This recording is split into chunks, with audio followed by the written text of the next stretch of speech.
May pananagutan daw si Public Works Secretary Manuel Bonoan sa umano'y anomalya sa flood control projects ayon sa isang kongresista. Pero may sagot dyan ang kalihim. Naritong report ni Marian Enriquez.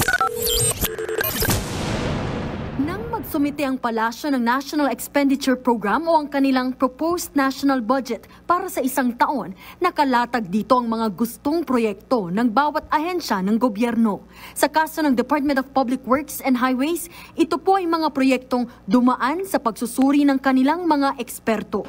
Ibig sabihin, may lehitimong pangangailangan at nailatag ng tama ang mga gagastusin para sa nasabing proyekto. Ang kaso nang isiwalat ni Pangulong Bongbong Marcos ang mga ghost flood control project na diskubre ng House Infrastructure Committee na ilan dito ay galing sa mga project proposal mismo ng ehekutibo. Ito po yung sinasabi ni Secretary Bonoan na fully vetted ng feasibility studies at ito po yung actually sinusuportahan po niyang tipo ng mga proyekto po. Kahit po mga NEP-originated projects supposedly fully vetted ay nasa subject pa rin po to ghost projects, substandard projects ng ilan pong mga kontratista.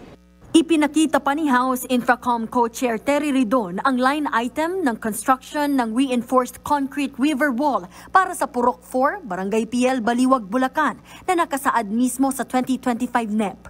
Ito ang proyektong ininspeksyon mismo ng Pangulo noong August 20. Base sa 2025 NEP, pinondohan ito ng 60 million pesos. First Engineering District ng Bulacan ang nakatoka sa proyekto. Ang contractor, ang Sims Construction Trading na ginawaran ng 55 million peso contract.